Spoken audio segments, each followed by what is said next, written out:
Hello प्यारे बच्चों, हम सततता में अब तक जो पढ़ चुके हैं उसमें हमने पिछली बार जो पिछले क्लास में हमने पढ़ा था वो था असततता के प्रकार। हमने देखा था असततता दो प्रकार की होती हैं, विस्थापनीय प्रकार और अविस्थापनीय प्रकार, जिनको हटाया जा सके और जिनको हटाया ना जा सके। किस प्रकार की असततता को हटाया जा सकता है? उस प्रकार की जिसमें लिमिट x, जिसमें सीमा x अप्रोचेज a अस्तित्व में हो, LHL और RHL बराबर हो, f ऑफ a या तो परिभाषित हो या परिभाषित नहीं हो, उसको हम विलुप्त बिंदु या विलगित प्रकार की असततता बोलते हैं। और अविस्थापनीय प्रकार की वो होती है जिसमें सीमा परिभाषित नहीं होती। LHL और RHL या तो दोनों निश्चित होते हैं पर बराबर नहीं होते, जिसे हम परिमित प्रकार की असततता बोलते हैं। LHL या RHL में से कम एक अनंत या माइनस अनंत की तरफ जाता है, उसे हम अपरिमित प्रकार की असततता बोलते हैं।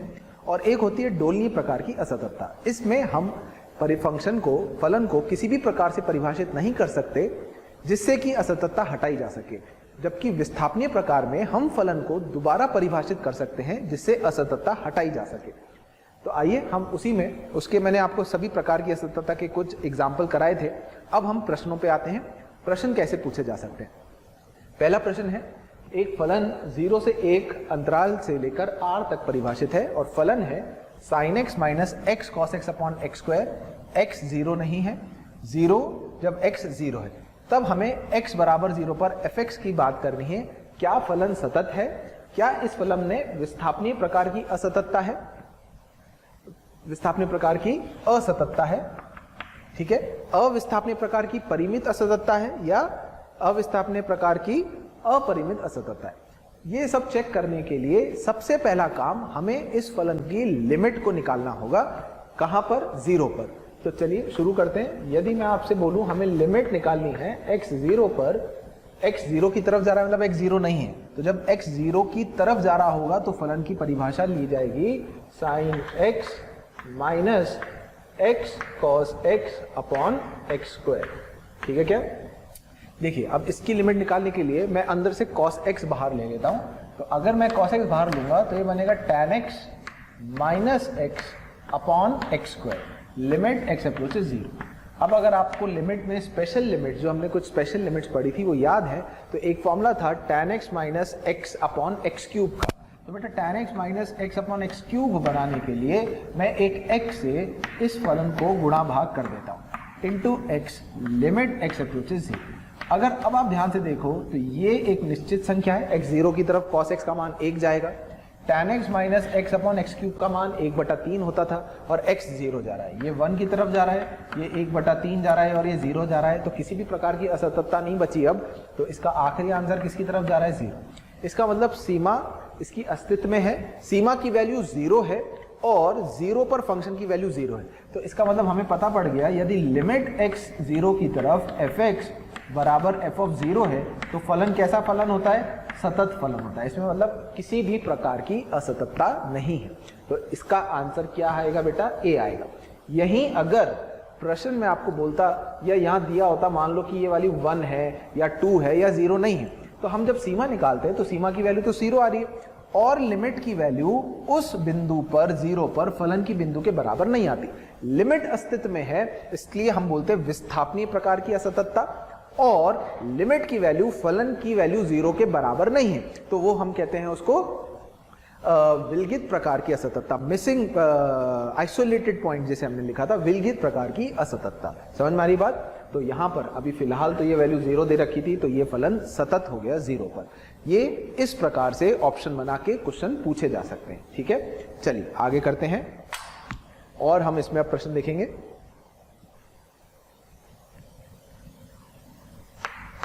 फिक्स फलन हमें दे रखा है सिग्नम x फलन और gx फलन, एक फलन है x into x square minus 5x plus 6। ठीक है, अब आपको इस प्रश्न में दो चीजें पूछी गई हैं। हमें f ऑफ gx फलन और दूसरे में g ऑफ fx फलन, किस बिंदु पर असतत है,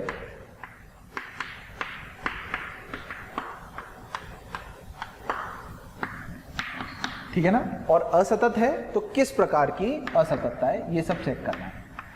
किस प्रकार की असततता है ये भी हमें देखना है, ठीक है। चलिए देखते हैं इसे, ठीक है। चलिए पहला प्रश्न करते हैं, f ऑफ जी एक्स इसमें जो पूछा गया है, तो आपको पता है f ऑफ जी एक्स फलन ये हमें लिखना है, तो हम f फलन में जहां भी x लिखा है उसकी जगह gx फंक्शन रख देंगे, तो ये फंक्शन बन जाएगा हमारे पास सिग्नम ऑफ, बताइए कितना, x इंटू, उसके गुणनखंड भी बना लेता हूँ, x minus 2 into x minus 3। आ गई बात समझ में। अब अगर आपको ये फंक्शन परिभाषित करना है, हम जानते हैं कि f ऑफ जी एक्स में जो सिग्नम है इसका आउटपुट या तो 1 होता है या 0 होता है, और ये -1। और ये कब होता है बेटा, ये तभी होता है जब इनपुट या तो धनात्मक होगा या ऋणात्मक होगा या 0 होगा। तो इसका मतलब जब x into x minus 2 into x minus 3 धनात्मक होगा तो आउटपुट 1 आएगा। जिस समय x into x minus 2 into x minus 3 शून्य होगा तो आंसर 0 आएगा, और x into x minus 2 into x minus 3 ऋणात्मक होगा तो आंसर -1 आएगा। ये चेक करने के लिए मैं नंबर लाइन पर कार्तिक बिंदु 0, 2 और 3 मार्क कर लेता हूं, और फिर अस्मिका को हल करने के लिए यहाँ अस्मिका का चिन्ह हमेशा धनात्मक, और सभी गुणनखंडों की घात विषम है तो हमेशा चिन्ह बदलेगा, यहाँ माइनस, यहाँ प्लस और यहाँ माइनस, और इन बिंदुओं पर 0, 2 और 3 पर फलन का मान आएगा 0, ठीक है, या जिसे हम ऐसे वेवी कर्व मेथड भी कहते हैं। तो इस प्रकार का ये कर्व है। तो हमें पहले ये देखना है कि ये धनात्मक कहाँ है, तो जहाँ जहाँ प्लस लिखा है वो वाला अंतराल ले लूँगा, तो ये हो गया x 0 से लेके 2 यूनियन 3 से लेके अनंत तक। 0 होगा x बराबर 0 पर, 2 पर और 3 पर, और ऋणात्मक होगा x माइनस अनंत से लेके 0 तक यूनियन 2 से लेकर 3 तक। समझ में आ रही बात। तो इसका मतलब इस फलन का अगर हम ग्राफ खींचना चाहें तो क्या आप ग्राफ बना पाएंगे? मेरे हिसाब से हम इसका ग्राफ भी ध्यान से अगर बनाएं तो बिल्कुल बना पाएंगे। जैसा कि मुझे दिख रहा है 0 से लेकर 2 तक फलन 1 है, 0 से लेकर 2 तक ये 0 मान लेते हैं, ये 2 मान लेते हैं, आउटपुट 1 है, ठीक है। 0 पे, 2 पे, 3 पे आउटपुट, और 3 से लेके अनंत तक, 3 से लेके अनंत तक। ये क्वेश्चन भी मैं यहाँ से हटा देता हूँ,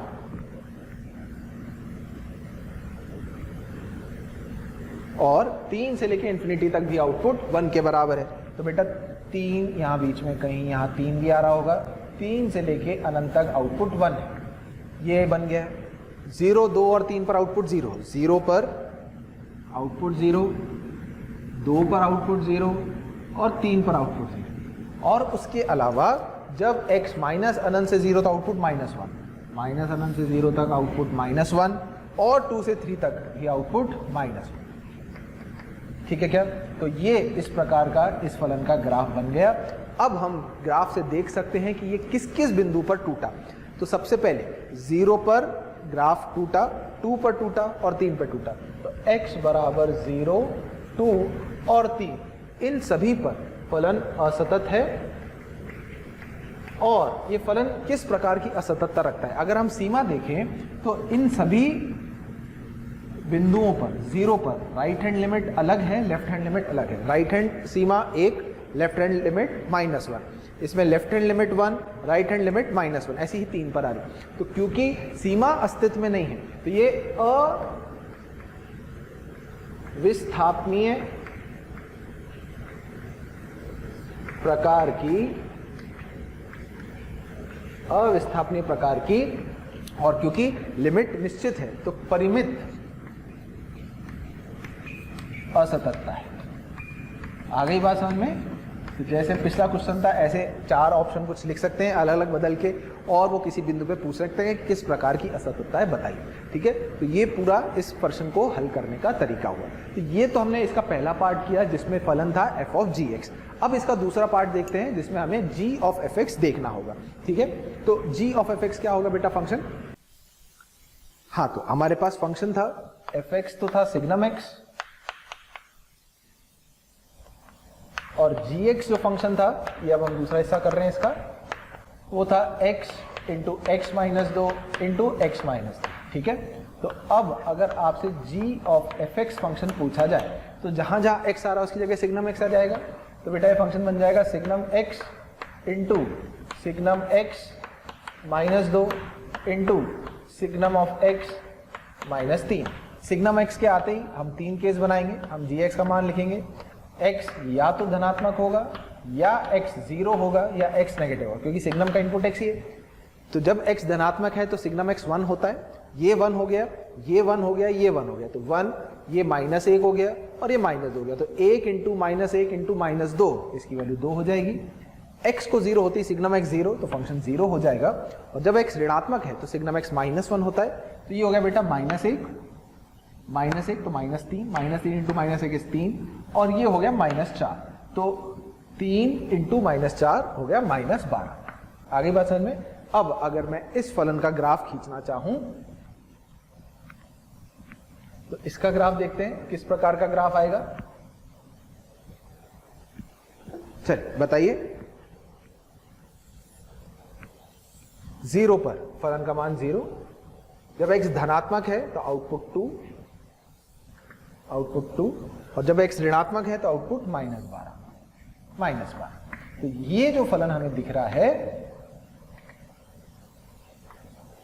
ठीक है, ये जो फलन हमें दिख रहा है ये एक बिंदु पर टूटा। कौन से बिंदु पर? 0 पर। तो x बराबर 0 पर सीमा की बात करें तो राइट हैंड लिमिट और लेफ्ट हैंड लिमिट अलग अलग आ रही है।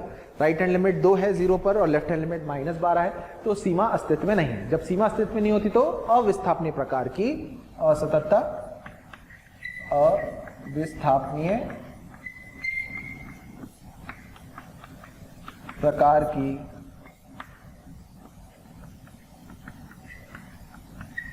असततता समझ में आ गई। और परिमित की अपरिमित, तो ये भी परिमित संख्या है और ये भी परिमित संख्या है, तो ये परिमित प्रकार की असततता होगी। ठीक है बेटा, तो कुछ क्वेश्चंस मैंने कराए जिससे मुझे उम्मीद है कि आपको थोड़ा समझ में आया होगा कि कैसे किस प्रकार की असततता है। ये हम जो है इस फंक्शन में जो है इस क्वेश्चन में इस प्रकार के क्वेश्चनों में देखते हैं। ठीक है, अच्छा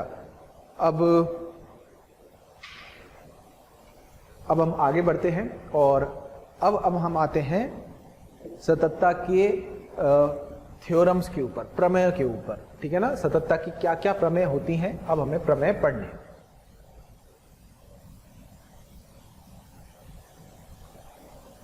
चलिए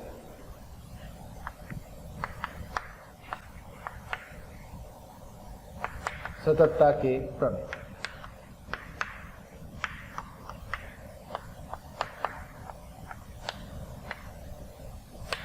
थ्योरम्स ऑफ कंटिन्यूटी।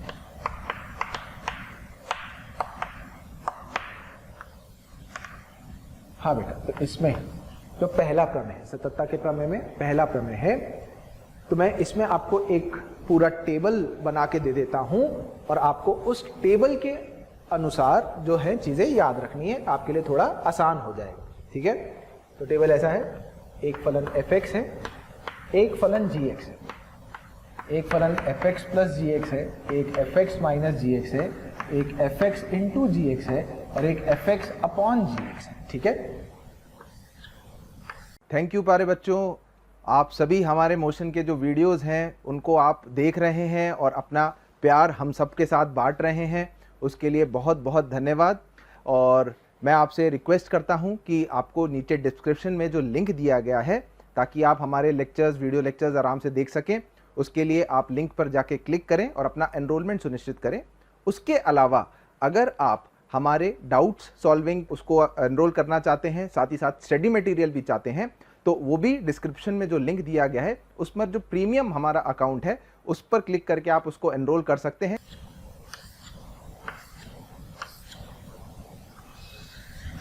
ठीक है, अच्छा अब मैं एक जगह C लिखूंगा, कभी D लिखूंगा। C का मतलब सतत, D का मतलब असतत। आप बोलेंगे ये क्या मतलब हुआ? सतत कंटिन्यूअस होता है ना, तो कंटिन्यूअस के लिए C, डिसकंटिन्यूअस उसके लिए D। तो यदि fx सतत फलन है और gx सतत फलन। ये प्रमेय है, इसको हमें प्रूव नहीं करना है, ये होता है, हमें याद कर लेना है। दो सतत फलनों का योग हमेशा सतत, उनका गुणा, उनका अंतर भी सतत, उनका गुणा भी सतत, उनका भाग भी सतत, हमेशा सतत होता है। इसमें बस ध्यान रखना है कि gx फंक्शन 0 के बराबर ना हो, क्योंकि हम भाग दे रहे हैं, भाई भाग तो 0 से दे नहीं सकते। अगर दो फलन सतत होंगे तो उनको जोड़कर, घटाकर, गुणा करके या भाग करके जो नए फलन बनेंगे वो हमेशा सतत फलन होंगे, ये याद रखना है। दूसरा, यदि एक फलन सतत है और एक फलन असतत है, एक फलन सतत है और दूसरा फलन असतत है, ठीक है, ठीक है, हाँ बेटा, एक फलन सतत है, दूसरा असतत है, तो उनको जोड़ने पर जो नया फलन आएगा वो निश्चित तौर पर असतत होगा, घटाने पर भी निश्चित तौर पर असतत होगा, गुणा करने पर और भाग देने पर क्या होगा, डैश का मतलब हमें नहीं पता, हमें चेक करना होगा। दोनों चीजें हो सकती हैं, सतत भी और असतत भी। भाई यहां तो ये कंफर्म था कि दो सतत फलनों को जोड़कर, घटा के, गुणा और भाग करके सतत ही आएगा। एक सतत और एक असतत है तो उनको जोड़ने और घटाने पे असतत ही आएगा, पर गुणा करने पर सतत भी आ सकता है, असतत भी आ सकता है, चेक करना होता है। और तीसरा, यदि दोनों असतत फलन हैं तो हम किसी के बारे में कुछ नहीं कंफर्म कह सकते, हमें हर क्वेश्चन के अनुसार उसके लिए चेक करना पड़ेगा कि किस प्रकार का फलन, ठीक है।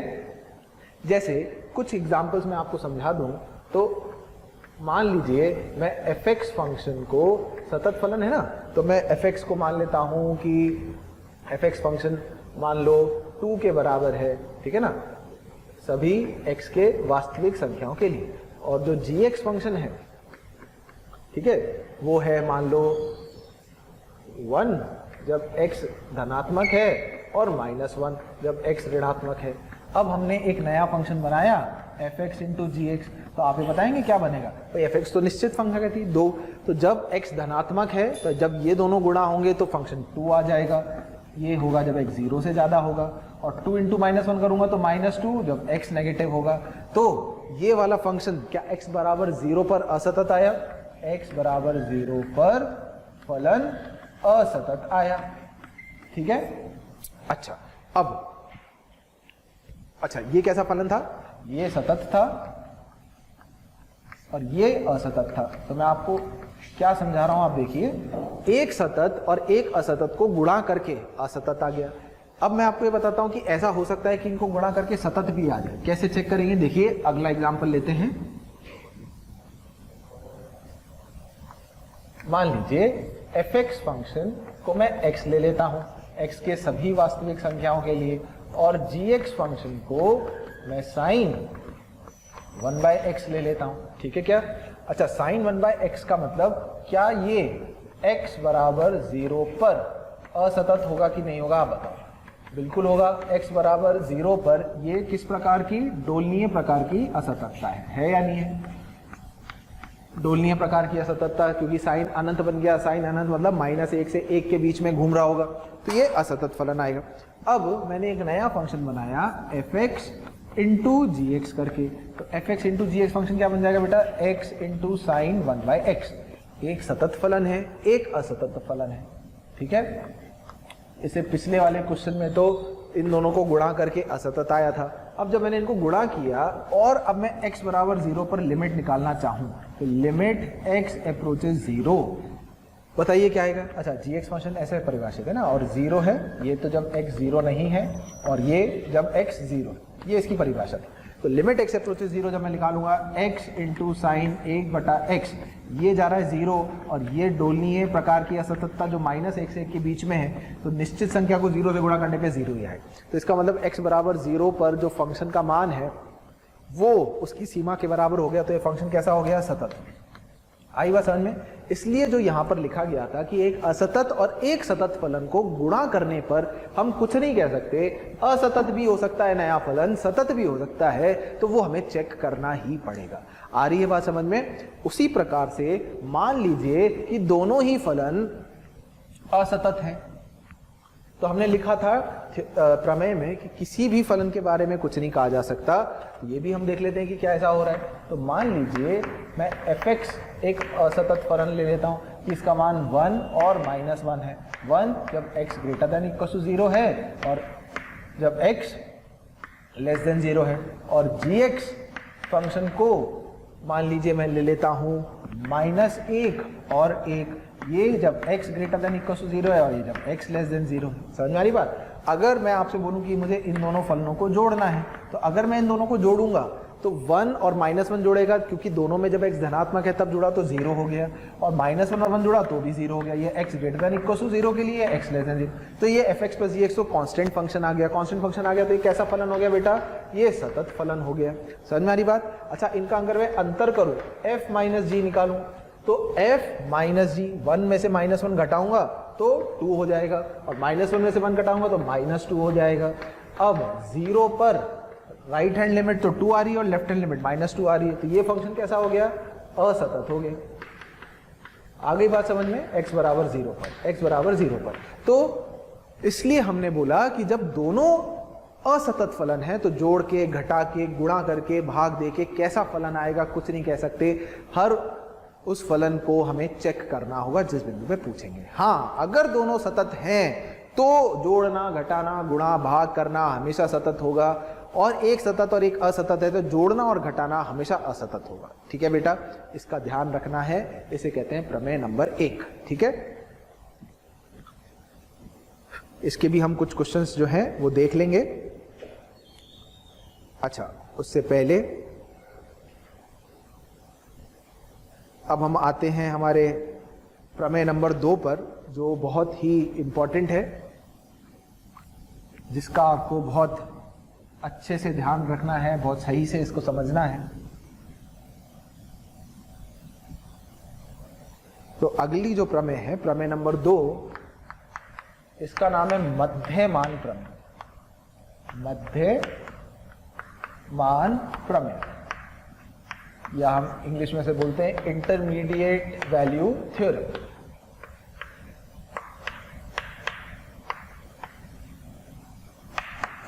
और शॉर्ट फॉर्म में हम इसे IVT भी लिखते हैं। ठीक है, क्या लिखते हैं? IVT। तो पहले हम इसकी परिभाषा क्या है वो देख लेते हैं। अच्छा, इसकी परिभाषा भी क्या है? 2 प्रकार से हम इसे परिभाषित करते हैं, दोनों ही अपने आप में इंपॉर्टेंट है। किसका ज्यादा इस्तेमाल है वो मैं समझाता हूं। तो पहले आप इसकी परिभाषा क्या है वो लिख लीजिए। मध्यमान प्रमेय ये कहता है, यदि फलन fx अंतराल a से b में सतत, ठीक है, और f of a f of b के बराबर नहीं। यदि फलन किसी अंतराल a से b में, बंद अंतराल a से b में सतत फलन है और f of a f of b के बराबर नहीं है, तब f ऑफ x बराबर k, जहां k का मान f ऑफ a से f ऑफ b के बीच में है, तब fx बराबर k के कम से कम, f ऑफ x बराबर k के कम से कम 1 मोल अवश्य हो।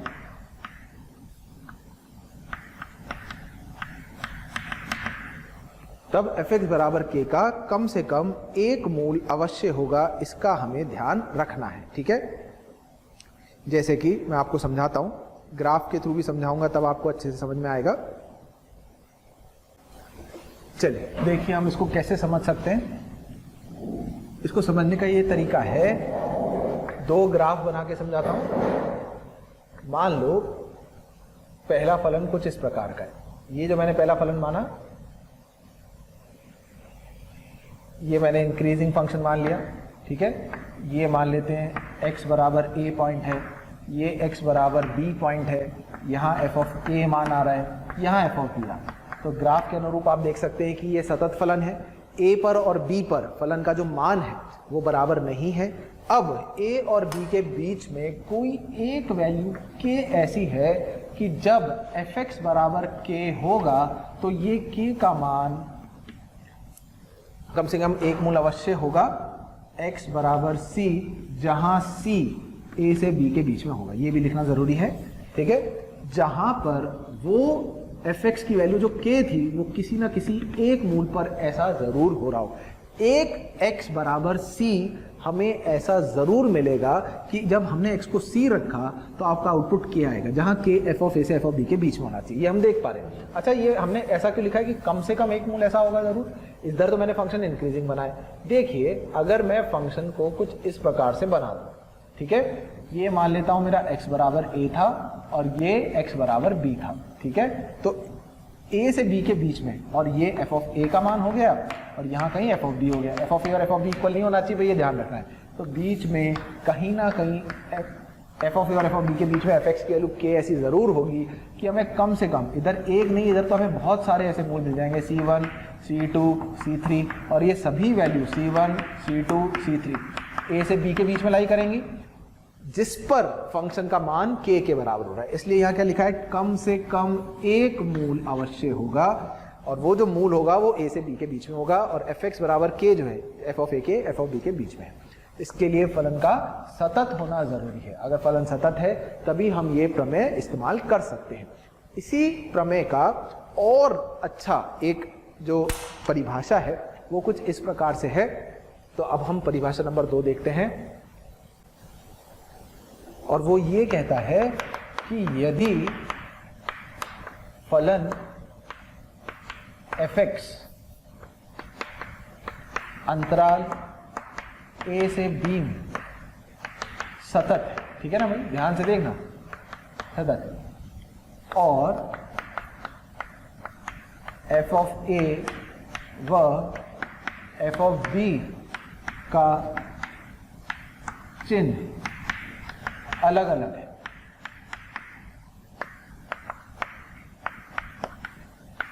या आप ऐसा भी लिख सकते हो कि f of a into F of B negative, एक धनात्मक एक ऋणात्मक, ये ऋणात्मक तो ये धनात्मक, इस प्रकार है। तब fx बराबर 0 का कम से कम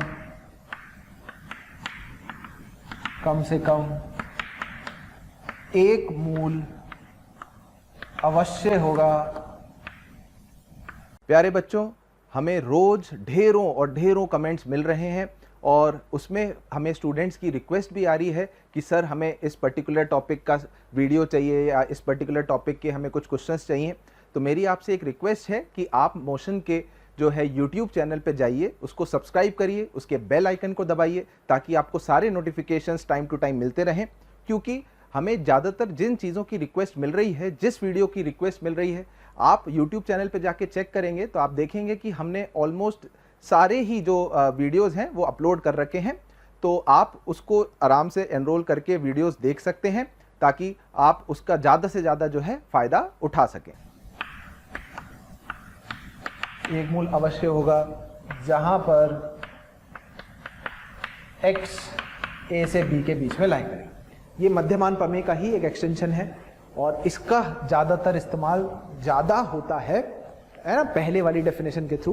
अब क्या कह रहा है बेटा इसमें वो ये कह रहा है फलन सतत है अंतराल में, a पर और b पर जो उसका आउटपुट है उसका चिन्ह अलग अलग आ रहा है, ठीक है। तो जैसे मैं एक सतत फलन बना लेता हूं, और a और b पर, मान लो पहले मैं बनाता हूं इंक्रीजिंग फंक्शन, ये a था और ये b था।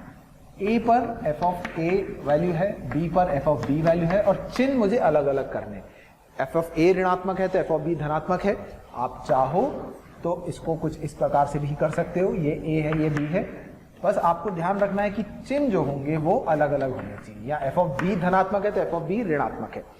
तो a से b के बीच में fx का मान 0, आप सोचो बेटा, नेगेटिव से पॉजिटिव की तरफ जा रहा हूं, नेगेटिव से पॉजिटिव की तरफ जा रहा हूं, सतत फलन है बिना टूटे, तो बीच में कभी ना कभी फलन का मान 0 तो होगा भाई। नेगेटिव से पॉजिटिव जाते समय बीच में 0 तो क्रॉस करना ही पड़ेगा, तो कहीं ना कहीं फलन का मान क्या 0 होगा क्या नहीं होगा। तो कम से कम एक मूल ऐसा जरूर मिलेगा जहां फंक्शन 0 हो रहा होगा। अब कम से कम क्यों लिखा है? कम से कम इसलिए लिखा है कि ये तो बिल्कुल जरूरी नहीं कि फलन सिर्फ एक ही बार जाए या इंक्रीजिंग ही फंक्शन हो, इस प्रकार का भी फंक्शन हो सकता है। ये एफ ऑफ ए है मान लो, और ये बी रखने पर एफ ऑफ बी है। बात वही है जो हमने पहले स्टेटमेंट पढ़ा, एफ ऑफ ए और एफ ऑफ बी बराबर नहीं थे, इधर उनका हमने चिन्ह ही उल्टा कर दिया। तो चिन्ह उल्टा कर दिया तो बीच में एफ एक्स बराबर 0 के कम से कम एक मूल तो निश्चित तौर पर हमें मिलने ही वाला है, जिससे एफ एक्स बराबर 0 हो जाएगा। और वो सभी value C1, C2, C3 A से B के बीच में ही कहीं ना कहीं लाए कर रही होंगी, लाए मतलब उसके बीच में ही उपस्थित होंगी, जिससे हम ये वैल्यूज लिख पाएंगे। तो ये है बेटा मध्यमान प्रमेय का स्टेटमेंट, जिसको आपने बिल्कुल अच्छे से समझना है। ठीक है, अब बात आती है इसके एप्लीकेशन की, इसके क्वेश्चंस की, कि हम इसमें क्वेश्चन किस प्रकार से हल कर पाएंगे, तो वो हम देख लेते हैं। ठीक है, जैसे बेटा क्वेश्चन है एफ एक्स, मान लीजिए आपको दे रखा है x cube plus 2x minus 1, तब सिद्ध करें, प्रूव करें कि एफ एक्स का अंतराल 0 से 1 में कम से कम एक मूल अवश्य हो।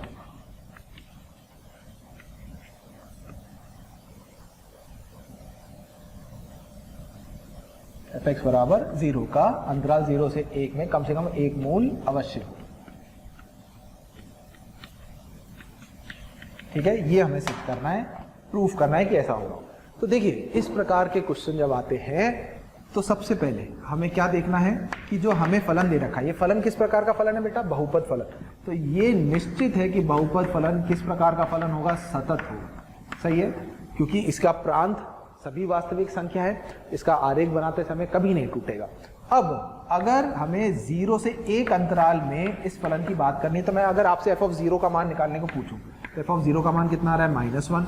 और अगर f ऑफ 1 का मान निकालने को पूछूं तो 1 + 2 - 1 बराबर 2 आ रहा है। f ऑफ 0 ऋणात्मक है, f ऑफ 1 धनात्मक है। एक सतत फलन का किसी अंतराल में यदि नेगेटिव से पॉजिटिव मान जा रहा है तो इसका मतलब उस अंतराल में उसका कम से कम एक मूल अवश्य होगा। हम सीधा लिख सकते हैं, और ये है मध्यमान प्रमेय के अनुसार अगर f ऑफ ए और f ऑफ बी का चिन्ह उल्टे पुल्टे आते हैं, एक पॉजिटिव एक नेगेटिव, तो एक मूल अवश्य होता है। इसका हमें ध्यान रखना है। तो डायरेक्ट मध्यमान प्रमेय इसमें एप्लीकेबल है। तो मतलब हम ग्राफ बनाएंगे तो क्यूबिक है तो एक मूल तो होगा ही, ये जैसे मैंने बताया एक से ज्यादा भी इसके मूल हो सकते हैं। ठीक है, अच्छा आगे देखते हैं और कैसे प्रश्न इसमें पूछे जा सकते हैं, या हम किस प्रकार से क्वेश्चन में आगे बढ़ते हैं। हाँ, अगला क्वेश्चन है फलन अंतराल 0 से 1 में सतत फलन। ठीक है, उस फलन में f ऑफ 0 का मान 0 है, f ऑफ 1 का मान भी 0 है। ठीक है, तो प्रूव करना है, prove that f of c का मान 1 - 2c² के बराबर होगा किसी c अंतराल 0 से 1 में। ठीक है, चलिए अब इस प्रकार के प्रश्न कैसे करते हैं ये भी हमें ढंग से देख लेना है। ठीक है, तो इस प्रकार के प्रश्न बोर्ड में तो पूछ ही लेते हैं हल करने को, और बाकी ऑप्शन भी बना सकते हैं कि f ऑफ c बराबर 1 - 2c² किस अंतराल में एक मूल देगा, 1 से 2 में, 2 से 3 में, से ऑप्शन बना देंगे तो हमें चेक करना हो। तो बेटा हम क्या करते हैं, हम एक नया फंक्शन परिभाषित करते हैं जिसमें हम इस फलन के सभी पदों को बराबर चिन्ह के एक तरफ लाके लिख लेते हैं। मतलब gx हम लिखेंगे fx -1 + 2x² के साथ, 1 इधर और -2c² इधर, तो उस c को x से रिप्लेस करके लिख लेते हैं। अब सबसे पहली बात, क्वेश्चन में फलन कैसा दिया हुआ है? सतत। तो ये फंक्शन किस प्रकार का फलन है? सतत फलन है। और इसमें हमने ये वाला फंक्शन और जोड़ दिया। कौन सा फंक्शन? 2x² - 1। 2x² - 1 द्विघात फलन, बहुपद फलन, वो भी सतत होता है। तो सततता की प्रमेय के अनुसार यदि दो फलनों को जोड़ा जाए तो जो नया फलन बनता है वो निश्चित तौर पर कैसा फलन होता है, सतत। तो हमें ये श्योर हो गया कि gx जो होगा वो सतत होगा। ये है सततता की प्रमेय के अनुसार। f सतत दिया हुआ है, बाकी है बहुपद फलन जो सतत होता है, तो दो सतत फलनों को जोड़कर नया फलन सतत ही आएगा। अच्छा, दूसरा, अगर मैं आपसे g की बात करूं, क्योंकि मुझे f और f का मान दिया हुआ है, तो अगर मैं g की बात करूं तो वो बनेगा बेटा f माइनस 1, x को 0 रख दिया, f का मान 0 दिया हुआ है, तो ये वाली वैल्यू हो गई -1 जो ऋणात्मक संख्या है। उसी प्रकार अगर मैं g का मान पूछूं तो f1 -1 प्लस 2 वैल्यू आ जाएगी। f 0 दिया हुआ है, 0 -1 प्लस 2 इक्वल्स टू 1 जो धनात्मक है। g की वैल्यू नेगेटिव है, g की वैल्यू पॉजिटिव है, इसका मतलब gx बराबर 0 किसी ना किसी c अंतराल 0 से 1 में जरूर होगा, अवश्य। ये क्या है, IVT मध्यमान प्रमेय के अनुसार gx बराबर 0 का जहां x c के बराबर है, 0 से 1 में एक मूल कम से कम अवश्य होगा। तो g बराबर 0 होने का मतलब f -1 प्लस 2c² 0 अवश्य होगा, या f की वैल्यू 1 - 2c² अवश्य होगी, जहां c 0 से 1 के बीच में था। इस प्रकार से हम मध्यमान प्रमेय को इस्तेमाल करके आगे बढ़ते हैं और हम ये चेक करते हैं कि क्या हमारे उस फलन का मूल अंतराल में होगा या नहीं होगा। ठीक है, जैसे और मैं कुछ क्वेश्चन देता हूं आपको और बिल्कुल बढ़िया क्लियर हो जाएगा इससे। क्वेश्चन नंबर 3, मान लीजिए हमें एक फंक्शन दे रखा है 2 tan x minus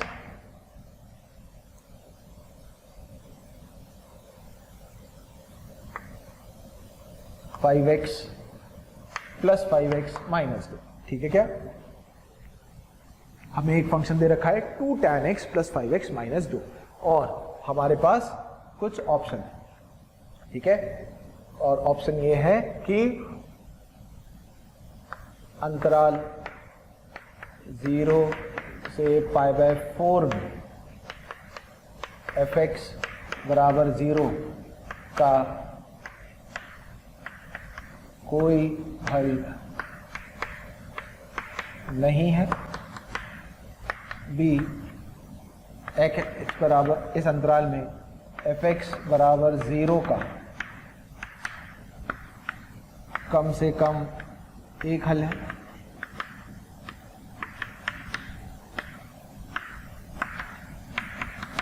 C option है, यही इस अंतराल में fx बराबर 0 के एग्जैक्टली निश्चित तौर पर दो हल हैं। ठीक है, या डी, इनमें से कोई नहीं, नन ऑफ दीस। ठीक है, ऐसा मान लेते हैं कि हमें इस प्रकार के कुछ ऑप्शन दे रखे हैं। तो हमें इस फलन के लिए बात करनी है कि 0 से π/4 अंतराल में इस फलन के कितने हल आने वाले। चलिए, तो ये जो फंक्शन दिया है, अंतराल क्या है 0 से π/4, तो आप मेरे को सबसे पहले बताएंगे कि अगर अंतराल 0 से लेकर π/4 तक का दे रखा है तो क्या 2 tan x एक फंक्शन सतत होगा कि नहीं होगा। त्रिकोणमितीय फलन है, 0 से π/4 में निश्चित तौर पर सतत होता है। और एक है 5x - 2, ये संरेखीय फलन है, तो संरेखीय फलन तो सतत होता है। इसका मतलब जो फंक्शन बना fx दो सतत फलनों को जोड़कर बना, प्लस 5x - 2, तो ये निश्चित तौर पर सतत फलन होगा। ठीक है, अब अगर मैं आपसे f के मान की बात करूं तो f की वैल्यू कितनी आएगी, tan 0 0 0 - 2 जो ऋणात्मक है। और अगर मैं f π/4 की आपसे बात करूं तो tan π/4 1 होता है, तो 2 प्लस 5 π/4 - 2 जो पॉजिटिव आ रहा है। तो अगर सतत फलन का 0 से π/4 अंतराल में 0 पर मान ऋणात्मक है, π/4 पे मान धनात्मक है, तो मैं निश्चित तौर पे कह सकता हूं कि fx बराबर 0 का, किससे, IVT से कह रहा हूं, 0 से π/4 अंतराल के बीच में कम से कम एक मूल अवश्य होगा, तो कम से कम एक मूल अवश्य होगा, तो इसका सही आंसर क्या होगा? बी। कोई हल नहीं है, ये तो निश्चित तौर पे गलत है, एक मूल तो अवश्य होगा। इसमें लिखा है कि एग्जैक्टली 2 ही हल है। हमें कैसे पता कि एग्जैक्टली 2 ही? हम बोल सकते हैं कम से कम 1, 2, 3, 4, 5 ज़्यादा भी हो सकते हैं। हो सकता है वो चेक करने के लिए हमें आरेख वगैरह बनाना पड़े, पर जिस तरीके से क्वेश्चन पूछा है उसके अनुसार बी सबसे सही ऑप्शन यही लग रहा है, तो हम आंसर इसका बी मार्क करें। ठीक है बेटा, तो ये कुछ क्वेश्चन, कुछ तरीके जिससे हम मध्यमान प्रमेय के इस्तेमाल से फलन के ये जो क्वेश्चन है हल करते हैं। तो आई होप आपको ये समझ में आया होगा। अब हम अपनी तीसरी प्रमेय पे आते हैं, जिसे बोलते हैं एक बिंदु पर सततता, किसी एक बिंदु पर फलन का सतत होना, सिंगल पॉइंट कंटिन्यूटी। ठीक है, तो अगली हेडिंग है एक बिंदु पर सततता। ठीक है, या हम इंग्लिश में से बोलते हैं सिंगल पॉइंट कंटिन्यूटी। चलिए अब इसमें देखते हैं कि हम क्या होता है। एक बिंदु पे सततता का मतलब है, अब आपको इसको समझना है, हमें एक क्वेश्चन के अनुसार ही इसको समझना पड़ेगा। मान लीजिए हमें fx परिभाषित है x और 1 - x। x जब x परिमेय संख्या है और 1 - x जब x एक अपरिमेय संख्या है। x जब परिमेय रैशनल नंबर और ये अपरिमेय। बच्चों, अगर आपको हमारे द्वारा बनाए गए वीडियोस, हम जो उसमें आपको पढ़ा रहे हैं, वो पसंद आए तो आप उन वीडियोस को ज़रूर शेयर करिए, लाइक करिए और शेयर करिए, ताकि वो वीडियोस ज़्यादा से ज़्यादा ज़रूरतमंद बच्चों तक पहुंच सके और वो सब भी उन वीडियोस से अपने आप का फ़ायदा जो है वो ले सकें। आप लोगों का ढेर सारा स्नेह और प्यार देखकर हमारी पूरी मोशन की टीम जो है वो बहुत मोटिवेटेड है, और हम उतने ही मोटिवेशन से आपके बेहतरमंद के लिए बहुत ही अच्छे वीडियोस बनाने की कोशिश कर रहे हैं, और हम पूरी कोशिश कर रहे हैं कि आपको ज़्यादा से ज़्यादा और बेहतर से बेहतर कंटेंट प्रोवाइड किया जा सके। ठीक है ना? आई होप आपको ये तो पता ही होगा परिमेय और अपरिमेय क्या होता है।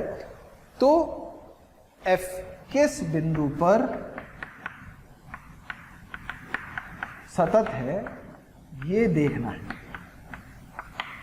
होगा भी या नहीं होगा ये चेक करना है, ऐसा पूछा गया। ठीक है, अच्छा देखिए, इसको ऐसे समझिए कि मान लो मैंने x को 0 रखा, आपको समझना पड़ेगा x को मान लो 0 रखा, तो ये कैसी संख्या है बेटा? परिमेय संख्या है।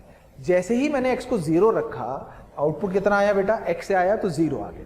तो x को 0 रखने पर हमारा आउटपुट 0 आ गया, ये सही है, ये 0 था। अब मैंने x 0 से मान लो थोड़ा सा ज्यादा रखा। 0 से ज्यादा का मतलब क्या है? x 0 नहीं है, 0 से आगे। अब आपको मुझे ये बताना है कि 0 तो परिमेय संख्या थी, उसके जस्ट थोड़ा सा आगे जो संख्या आ रही है वो परिमेय होगी कि अपरिमेय? 0 प्लस मतलब 0.000000001 और कितना ही आगे चल रहे हैं हमें नहीं पता। परिमेय का मतलब या तो वो दशमलव के बाद रुक जाए या रिपीट करे, और अपरिमेय मतलब ना तो रिपीट करे ना ही वो दशमलव के बाद रुक रही है। तो आज तक किसी को पता नहीं चला है कि दो परिमेय संख्याओं के बीच में परिमेय संख्याएं कितनी हैं और अपरिमेय कितनी हैं, क्योंकि अनंत परिमेय संख्या होंगी और अनंत अपरिमेय संख्या होंगी। दो परिमेय संख्याओं के बीच में अनंत परिमेय और अनंत अपरिमेय संख्या होंगी, ये तो तय है। तो 0 के जस्ट आगे परिमेय होगा कि अपरिमेय हमें नहीं पता, कुछ भी हो सकता है। तो हम बता ही नहीं पाएंगे कि वैल्यू x से दे कि 1 - x से। भाई परिमेय होगा तो आंसर x से आएगा और अपरिमेय होगा तो 1 - x से आएगा। तो बात यह आती है कि फलन के सतत होने के लिए परिमेय की तरफ से फंक्शन का मान और अपरिमेय की तरफ से फंक्शन का मान जब बराबर हो जाए, क्योंकि इसके जस्ट आगे अपरिमेय भी आएगा, तो जब उसके जस्ट आगे और जस्ट पीछे वाली दोनों तरफ से फलनों का मान बराबर होगा, उस समय फलन सतत होगा। तो इस प्रकार के क्वेश्चनों में आपको परिमेय से फलन की वैल्यू और अपरिमेय से फलन की वैल्यू को बराबर करने से जो x का मान मिल रहा है 1/2, ये वो बिंदु मिलता है जहां पर फलन सतत होता है। क्योंकि जब मैंने x को 1/2 रखा, आप समझना भाई, जब मैंने x को 1/2 रखा, अच्छा मान लो 0 के जस्ट थोड़ा सा आगे अपरिमेय संख्या होती, तो तो अपरिमेय संख्या में मैं यहां पर रखता x को 0 के नजदीक तो आउटपुट बनाता, यहां से 0 आ रहा है, यहां से 1 आ रहा है तो असतत हो गया। पर जब मैंने x को 1/2 रखा, 1/2 तो परिमेय संख्या है, अच्छा 1/2 रखने पर f ऑफ 1/2 का मान कितना आएगा बेटा 1/2, क्योंकि मैंने यहां रखा। अब 1/2 के जस्ट थोड़ा सा आगे मान लो संख्या अपरिमेय भी हुई, तो अपरिमेय की तरफ से जब मैंने x को हाफ रखा तो 1 - हाफ की सीमा भी हाफ ही आएगी। परिमेय हुआ तो हाफ रखने पर लिमिट उसकी सीमा भी हाफ ही आएगी। तो चाहे मैं परिमेय की तरफ से बढ़ूं चाहे अपरिमेय की तरफ से बढ़ूं, फलन का मान x बराबर हाफ पर दोनों तरफ से बराबर आएगा। तो सिर्फ ये फलन एक ही बिंदु पर सतत है और वो संख्या है, वो वैल्यू है x बराबर हाफ। तो जब इस प्रकार के प्रश्न आएंगे तो आपको अपरिमेय और परिमेय संख्या से जो आउटपुट है बराबर करके x का मान निकालना होगा, इसलिए इसको हम कहते हैं एक बिंदु पर सततता। ठीक है, और मैं क्वेश्चंस आपको इसमें समझाता हूं, वो आप कोशिश करें। चलिए अगला क्वेश्चन देखते हैं। बहुत बढ़िया प्रश्न है बेटा ये। fx बराबर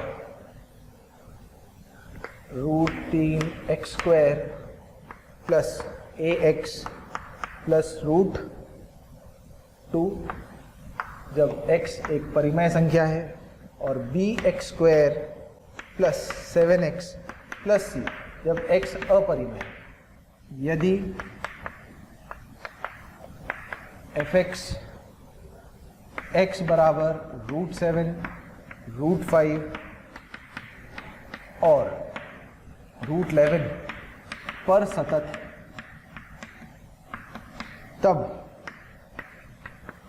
a b c का मान ज्ञात करें। ठीक है, क्वेश्चन समझ में आया। हमें फंक्शन परिभाषित कर रखा है परिमेय से अपरिमेय पे, और अगर बोल रहा है 3 बार फलन सतत हो रहा है, √7 पे, √5 पे और √11 पर, तो ABC का मान क्या? तो मैंने बताया जैसे ही हमें इस प्रकार का प्रश्न में दिखे कि परिमेय पर फलन की कुछ वैल्यू है और अपरिमेय में फंक्शन की वैल्यू है और हमें उनको सतत बनाना हो, तो ये फलन सतत तभी होगा परिमेय से फलन की वैल्यू और अपरिमेय पर फलन की वैल्यू का दोनों का मान बराबर होना चाहिए, उससे हमें वो x की वैल्यूज मिल जाएंगी।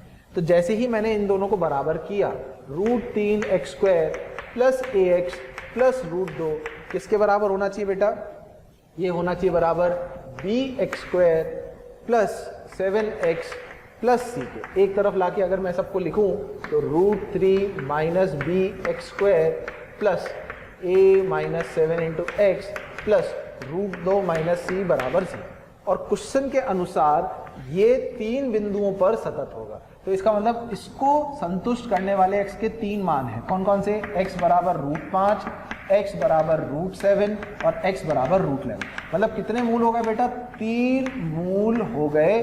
किसके? द्विघात समीकरण के। थोड़ा सा सोचो, एक द्विघात समीकरण के 3 मूल क्वेश्चन के अनुसार आने चाहिए, √5, √7, √11। क्या ऐसा हो सकता है क्या? क्या किसी द्विघात समीकरण के 2 से ज्यादा मूल हो सकते हैं क्या? आप बोलेंगे नहीं हो सकते सर, द्विघात के 2 से ज्यादा मूल नहीं हो सकते। द्विघात के यदि 2 से ज्यादा मूल हैं, 3 मूल बोला है तो ये तभी होगा जब ये एक सर्व समीका होगी। क्या होगी? सर्व समीका।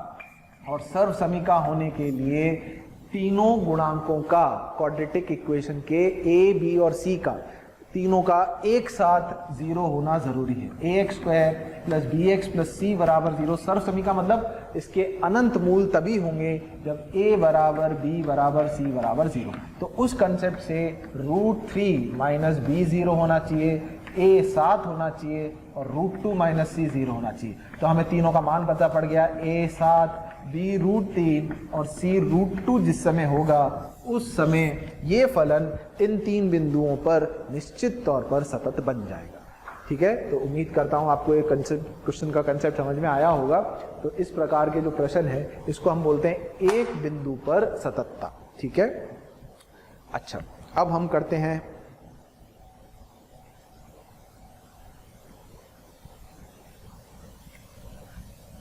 कंपोजिट फलनों की सततता। कॉम्पोजिट फलन क्या होते हैं भाई? जब एक फलन के अंदर दूसरा फलन रखा जाता है तो उसे हम बोलते हैं कंपोजिट फलन। उसकी हमें सततता ज्ञात करनी है। ठीक है, अगला है कंपोजिट फलनों की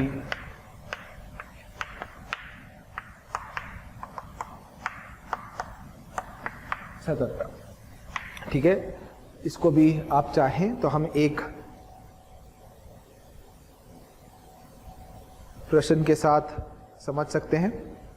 जैसे प्रश्न आप चाहें तो लिख सकते हैं। मान लीजिए हमें एक फलन दे रखा है f(x) बराबर x प्लस 1 3 माइनस x। ये है परिभाषित x 0 से 2 तक के लिए, और ये 2 से लेकर x की वैल्यू 3 के बीच। और gx एक फलन है जो परिभाषित है 1 माइनस x, 0 से x का मान 1, और 3 माइनस x, 1 से x की वैल्यू 3 के बीच। ठीक है,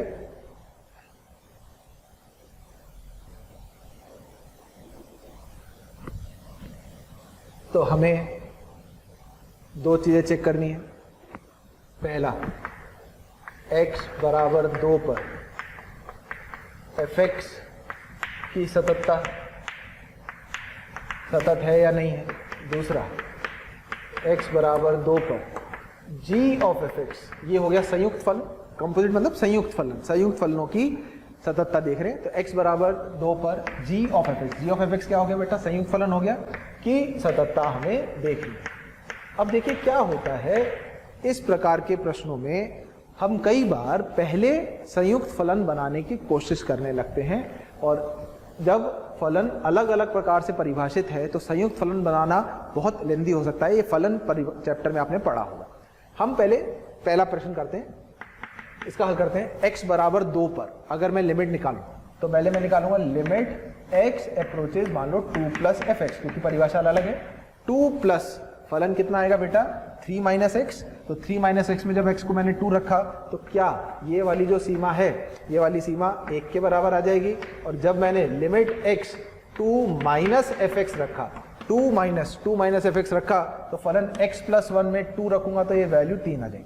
तो इसका मतलब ये फलन असतत हो गया। कौन सा फलन, f(x) x बराबर 2 पर असतत है। अब g ऑफ f(x) की सततता हमें बात करनी है, तो हम limit x approaches 2 plus g of f(x) की बात करें। अब आपको ध्यान रखना है, लिमिट फलन के अंदर नहीं जाती, पहले x 2 प्लस की तरफ जाए।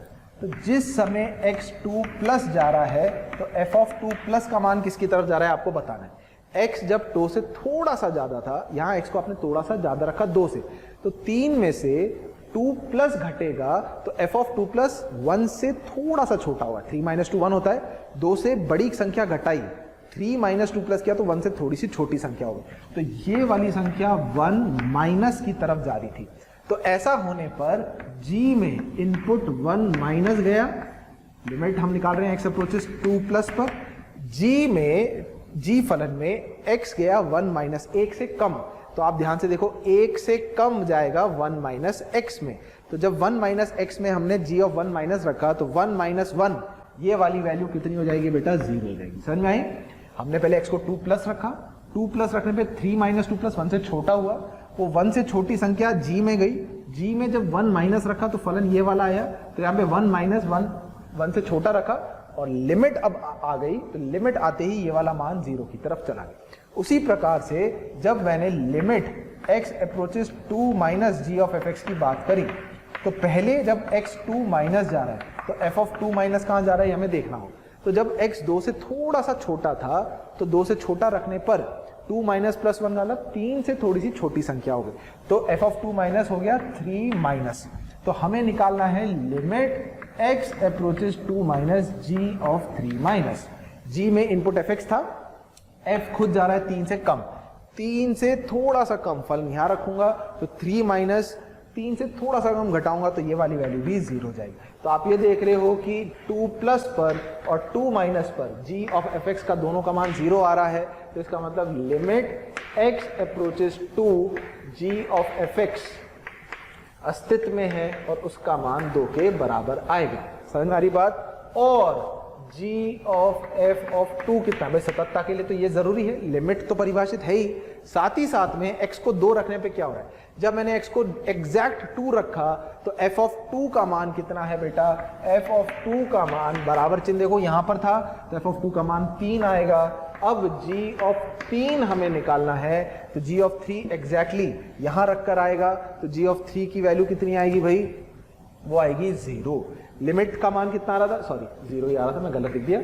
x अप्रोचेस 2 पर g ऑफ 1 ये जो आ रहा है 0 आया, left hand limit right hand limit दोनों 0 आई, और g ऑफ f ऑफ 2 की वैल्यू भी 0 आ गई, क्योंकि पहले हमने x को 2 रखा तो f ऑफ 2 हो गया 3, फिर 3 को g फंक्शन में रखा तो 3 रखने में वैल्यू 0 आ गई।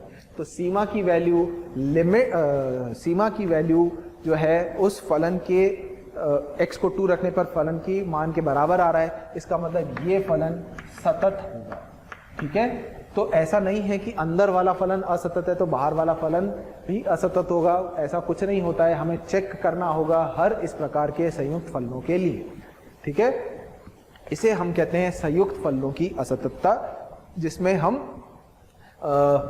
पहले जरूरी नहीं है कि हम संयुक्त फलन बनाएं और फिर चेक करें। ठीक है, हम डायरेक्टली भी फलनों में, जैसे मैंने बताया, पहले अंदर फलन जब होगा तो लिमिट अंदर नहीं जाएगी, पहले x उस बिंदु की तरफ बढ़ेगा a प्लस या a माइनस, तो अंदर वाले फलन का लगभग मान निकलेगा, फिर वो लगभग मान बाहर वाले फंक्शन के अंदर रखकर लिमिट की वैल्यू कैलकुलेट होगी। इस प्रकार से संयुक्त फलनों की जो है सततता या असततता के बारे में चेक करा जा सकता है।